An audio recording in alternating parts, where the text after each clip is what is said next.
Yo yo yo, salut les turfeuses, salut les turfeurs, bienvenue pour un nouveau pronostic de Benoît Requin. Ok, place au pronostic du quintet du samedi 25 novembre, direction Paris-Vincennes pour le prix de Chenonceau. Trop attelé, 2700 mètres, 14 partants en réunion, une course 3, indice de confiance 3 sur 5. Cette vidéo, je la tourne avant l'arrivée du quintet de ce vendredi. Je reviendrai dessus demain. Ok, c'est parti. On commence le pronostic et on commence avec le numéro 1, Indian Pacific. Et on écoute l'entraîneur Guillaume Gillot. Bonjour Guillaume. Oui, bonjour. Alors, en dernier lieu, cela devait être sa rentrée, hein, mais comme Indian Pacific a été vite fautif, bah, c'est comme s'il n'avait pas couru. Alors, dès lors, cela va être sa vraie rentrée, hein, ce samedi, dans un lot très relevé. Il a un meilleur engagement dans les jours qui viennent, et pour ne pas rester trop longtemps sans compétition, il participe à cette épreuve. Vu l'opposition, il est plus raisonnable de le regarder courir. Ok, c'est noté, donc on peut l'écarter, hein, absolument. Bon, eh bien, c'est ce que j'ai fait avec ce numéro 1. On enchaîne avec le numéro 2, Cool Chronos, et on écoute Jean-Michel Bazir. Bonjour Jean-Michel. Ouais, bonjour. Cool Chrono, je vais garder ses fers à ce niveau hein, qui est relevé. Dans ces conditions, la partie sera compliquée pour lui. Bon, il aura des engagements plus fermés à venir. Dans l'immédiat, il est préférable de le revoir. Ok, il est préférable de le revoir. Merci Jean-Michel. Alors, malgré que notre Jean-Michel Bazir nous incite à l'écarter, moi il me fait quand même un peu peur sur sa classe. Je me dis en cas de défaillance, pas beaucoup de partants, pourquoi pas. Donc ce numéro 2, c'est mon deuxième cheval de complément en cas de non partant. On passe au numéro 3, Kagan, et on écoute Robert Berg. Bonjour Robert. Oui, bonjour. Alors, lors de ces trois dernières tentatives, Kagan a couru derrière, hein, mais n'a pas réussi à trouver l'ouverture.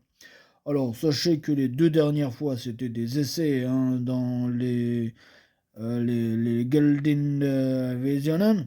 Bon, il a eu beaucoup d'entraînement en montée dans sa carrière, mais il faut voir comment il va s'adapter hein, à la grande piste de Vincennes. C'est un cheval polyvalent hein, qui va se présenter en bonnes conditions. Ok, merci à Robert.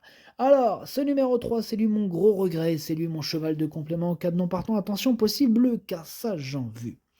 On passe au numéro 4, Global Dancer, et on écoute Frédéric Wallin. Bonjour Frédéric. Ah, bonjour. Il ne faut pas tenir compte de ces deux dernières sorties. Elles ne reflètent ni la forme ni la valeur des Global Dancers. Physiquement, elle est bien. Ce sera un test pour cette première avant-scène. Elle est assez dure et devrait s'adapter à la grande piste. Pour autant, l'opposition est forte. On va courir protégé et essayer de bien finir. Elle a ensuite une course le 9 décembre. D'accord, merci Frédéric. Alors ce numéro 4, moi je l'ai gardé en fin de combinaison, hein, mais je l'ai gardé. On passe au numéro 5, In Excess Blue, bleu, pardon, et on écoute Alexandre Abrivard. Bonjour Alexandre. Oui, bonjour. Alors, après sa deuxième place fin octobre hein, sur ce parcours, In Excess Bleu, bah, elle avait une mauvaise prise de sang. Voilà. Bah, on a alors dû le stopper 10 jours hein, dans son travail. Alors, maintenant, il a très bien bossé lundi matin. Bon, le lot, il est relevé avec notamment la présence de Je Chouetterie. Mais mon cheval mérite crédit à ce niveau. Hein. Il ira ensuite probablement sur le Bar-le-Duc. Bah, il peut gagner, hein, attention. Ok, merci Alexandre. Bien, moi ce numéro 5, il me plaît bien. Hein. Je l'ai gardé, je l'ai mis quatrième.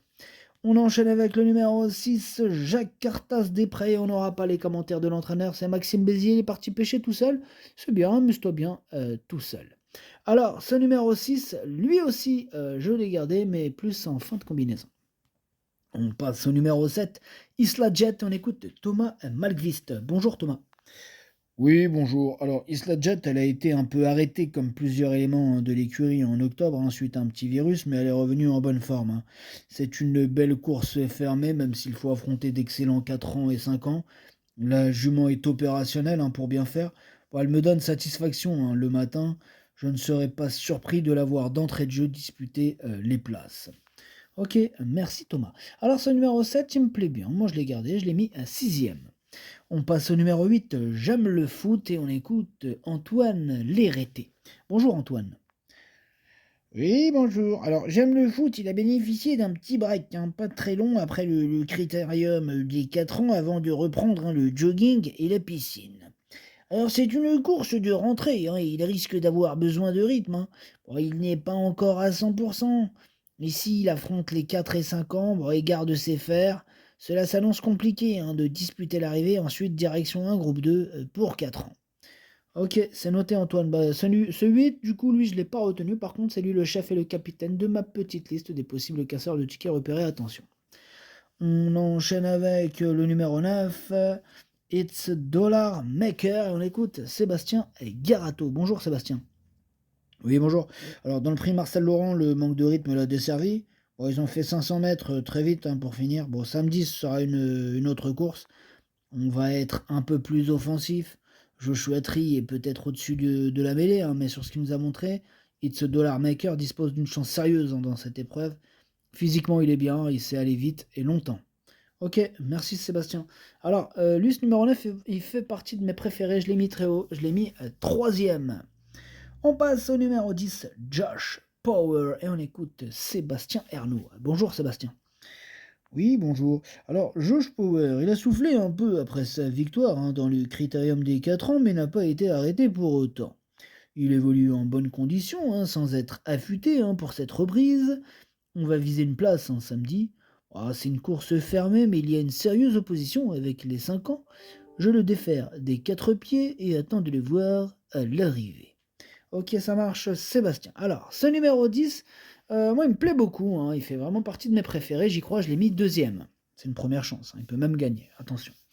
On enchaîne avec le numéro 11, I Can Dream. On écoute Alexandre Abrivard. Encore toi, Alexandre, hein, on t'écoute. Eh oui, ben, on a volontairement fait l'impasse, hein, sur la dernière préparatoire montée au prix Bilibili. Son objectif en décembre. I Can Dream, il est en très bonne, elle est très bonne, hein, tout simplement, sur sa fraîcheur. Bah, pour autant, nous voulions lui donner un parcours attelé avant le 17 décembre. Voilà, avec ses fers, elle va suivre du mieux possible. En théorie, elle peut espérer une sixième, septième place. Ok, c'est noté. Ben, moi, ce numéro 11, je ne l'ai pas retenu. Bon, maintenant, c'est vraiment question de feeling, affaire d'impression. En cas de défaillance, hein, pourquoi pas. Question de feeling. On passe au numéro 12. C'est Cash Bank Biggie. On écoute Franck Nivard. Bonjour Franck. Ouais, bonjour. Cash Bank Biggie s'est bien comporté en dernier lieu, hein, lors de sa rentrée. Bah, vu la concurrence, elle n'a pas une première chance. Cela dit, c'est une bonne jument et elle a quand même une chance. Elle va bien courir à condition de bénéficier impérativement d'un parcours caché. Ok, merci Franck. Bah, ce numéro 12, moi je l'ai gardé, il me plaît bien, je l'ai mis cinquième. Alors on passe au numéro 13, Juliette Papa Bravo, et on écoute Thierry Duval d'Estaing. Bonjour Thierry. Oui, bonjour.